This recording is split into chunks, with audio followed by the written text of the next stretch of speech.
Imagine trying to write a letter using clay or bark or bamboo strips tied together with string. That was reality for early humans, until someone turned tree bark into paper.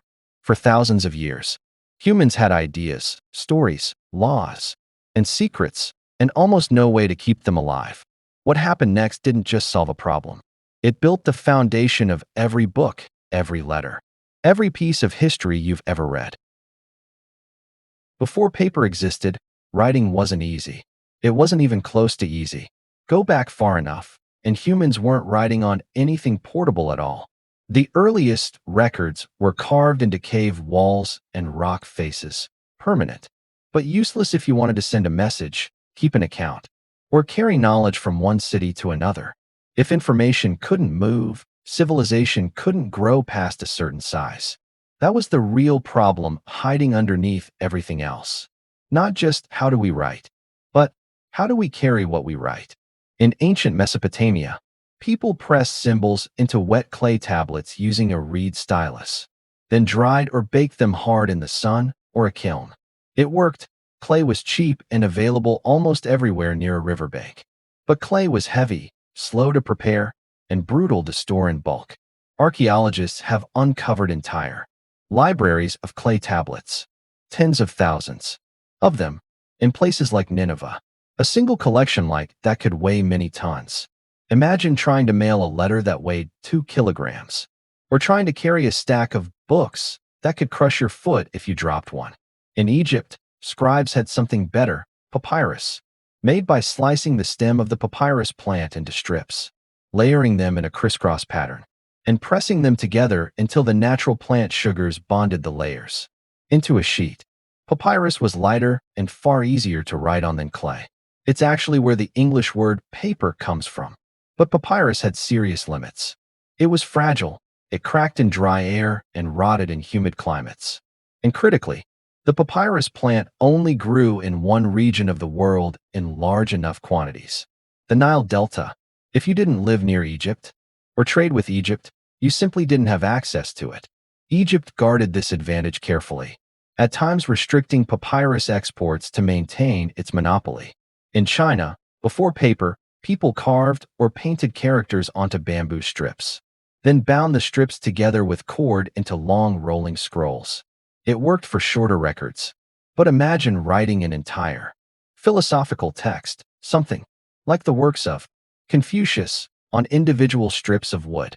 Historical accounts describe scholars needing carts, not bags, to transport their books. One popular story claims that a single work by the philosopher Huisher required 5 cartloads of bamboo strips just to move.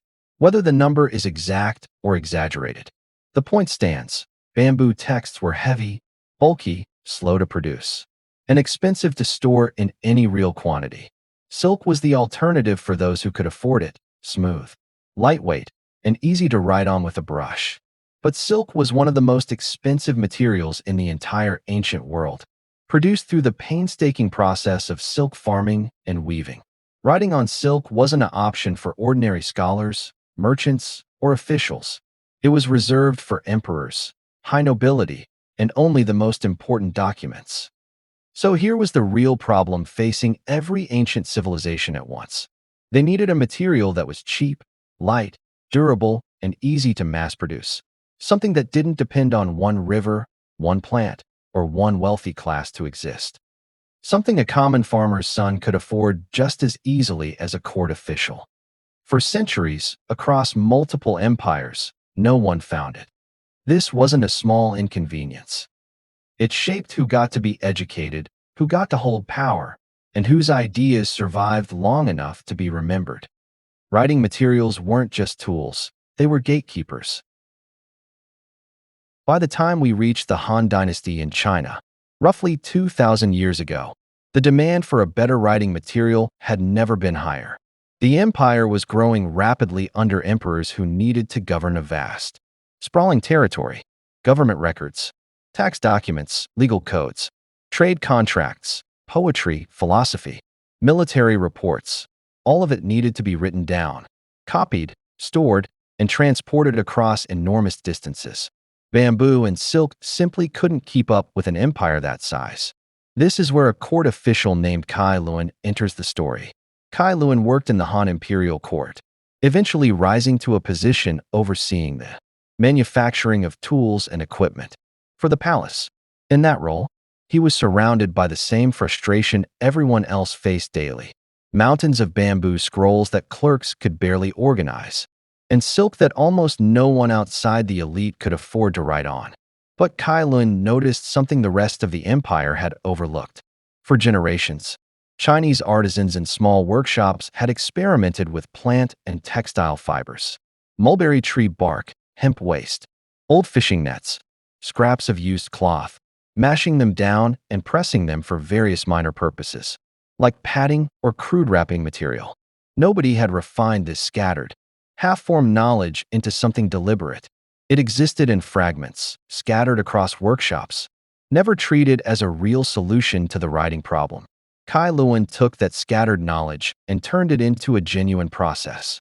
According to Chinese historical records, he experimented methodically, soaking mulberry bark, hemp fibers, old rags, and fishing net waste in water until the material broke down into individual fibers, forming a soft, wet pulp. This step alone would have taken real trial and error, too little soaking, and the fibers wouldn't bind. Too much, and the mixture would fall apart or rot. Once he had a workable pulp, he spread it thin and even across a woven bamboo screen, letting the water slowly drain through the gaps, while the fibers settled and interlocked on top. Then he left the thin fiber layer out to dry, likely in open sunlight. What was left behind, once it dried, was something the ancient world had rarely seen at this level of refinement. A thin, flat, lightweight sheet that could hold ink without crumbling, durable enough to last for years, cheap enough to produce using materials most workshops already had access to, and light enough that a person could carry hundreds of sheets without needing a cart. This wasn't the very first paper-like material in Chinese history. Archaeologists have found crude, coarse plant fiber sheets dating back even earlier, to around the 2nd century BCE. But Cai Lun is credited with something arguably more important, taking that rough, inconsistent early technique and refining it into a reliable, standardized process that could actually be reproduced and scaled. Smoother, stronger, more consistent, and genuinely practical for writing. It's worth pausing on just how clever this was as a piece of engineering. Cai Lun wasn't just mixing random materials. He was essentially inventing an early industrial process, breaking raw material down to its rawest fiber form, suspending it evenly in liquid, filtering it through a mesh screen, and letting surface tension and drying do the rest of the work. That basic principle, pulp, screen, drain, dry, is still the foundation of how most paper is manufactured today, 2,000 years later. It's easy to hear this story and think, okay, so someone mashed up plants. But the significance goes much deeper than that. Cai Lun wasn't just creating a new material. He was solving a problem that no civilization had fully solved before. How to make writing accessible to more than just the elite. Clay was heavy. Papyrus was regional. Silk was for the rich. Bamboo was bulky. Paper was different. It could be made almost anywhere plant fiber was available. It was light enough to transport across an empire. It was cheap enough that it didn't require royal wealth. And it could be produced in large quantities using materials that were otherwise considered waste, old rags, bark, and fishing net scraps. This process was presented to the Han Emperor Hoti around 105 CE, and it's recorded in Chinese history as the official moment papermaking was introduced to the imperial court. Cai Lun was reportedly honored and even granted noble rank for the invention, a rare mark of how significant the court considered this breakthrough to be. But here's what makes this discovery even more remarkable. Paper wasn't perfected overnight, and it didn't stay frozen at Cai Lun's original recipe. Over the following decades and centuries, Chinese papermakers kept refining the process. They experimented with different fiber sources depending on what was locally available. Mulberry remained popular, but bamboo pulp, straw, and other plant fibers were tested and blended, Craftsmen developed techniques for making the pulp finer, the sheets thinner, the surface smoother for writing with a brush, and the material more resistant to insects and decay. Some workshops began adding natural sizing, agents to keep ink from bleeding through the sheet. Papermaking, in other words, became a genuine craft tradition, passed down and improved across generations of artisans. For nearly 500 years after Cai Lun's refinement, China closely guarded and controlled knowledge of the standardized papermaking process, treating it as a valuable state asset. This wasn't a perfect, airtight secret. The basic idea did gradually reach neighboring regions like Korea and Japan over the following centuries, but China kept the finer techniques tightly controlled for a long time. And that control gave China a real strategic and administrative advantage. A faster, cheaper way to record laws, taxes, trade agreements, military logistics, and history than most other civilizations meant a more efficient government, a more organized bureaucracy, and ultimately, a more powerful empire. Information moved faster in China than in most of the world, and that speed translated directly into control. Paper didn't stay a secret forever. No invention this useful ever does.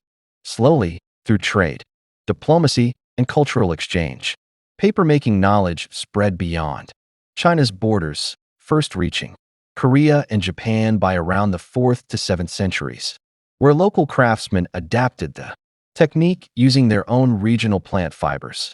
From there, knowledge crept westward along the Silk Road into Central Asia, carried by merchants, monks, and travelers moving between empires. One major turning point often cited in this story is the Battle of Talas in 751 CE, fought between Chinese Tang forces and an Abbasid Arab army near the Talas River in Central Asia. The battle itself was relatively minor in military terms, but according to later historical accounts, Chinese prisoners taken after the battle included skilled papermakers, and their knowledge of the craft may have helped accelerate papermaking's spread into the Islamic world. Historians still debate exactly how much this one battle mattered versus the slower, ongoing spread of the technology along Silk Road trade routes. But either way, within decades, papermaking workshops began appearing in cities like Samarkand and Baghdad. From the Islamic world, paper spread rapidly through the Middle East and North Africa, becoming central to the flourishing of science, mathematics, and scholarship. During the Islamic Golden Age, libraries and centers of learning in cities like Baghdad and Cairo relied heavily on paper to copy and preserve texts, including many ancient Greek and Roman works that might otherwise have been lost entirely. Paper eventually reached Europe through trade with the Islamic world and through regions like Muslim Spain, arriving in places like Italy and France by the 11th and 12th centuries. At first, Europe was slow to adopt it, still relying heavily on expensive animal skin parchment. But paper's advantages, cheaper, faster to produce, easier to write on, were impossible to ignore forever. And then, centuries later, paper collided with another invention that changed everything: the printing press, developed by Johannes Gutenberg in the 15th century. Suddenly, books didn't have to be copied by hand, one laborious page at a time, by monks or scribes. They could be mass-produced, quickly and cheaply, on paper. Think about what that combination actually made possible. The rapid spread of literacy across entire populations, the sharing of scientific ideas across borders faster than ever before, the survival of historical records that would otherwise have been lost to time, and, maybe most importantly, the ability for ordinary people, not just kings, priests, and scholars, to read, write, and share ideas of their own. The Renaissance, the scientific revolution, the Reformation, the eventual spread of mass education, none of these unfold the same way, or at the same speed, without cheap, abundant paper sitting underneath them. Today, we don't think twice about a sheet of paper. We use it, we recycle it, we barely notice it sitting on our desks. But it started with a court official in ancient China, nearly 2,000 years ago, staring at mashed-up tree bark, old rags, and discarded fishing nets, and realizing he'd found something the entire world would eventually need. A cheap, simple invention, built from garbage most people would have thrown away, that quietly became one of the most important turning points in human history. Subscribe for more stories of how ancient humans changed the world.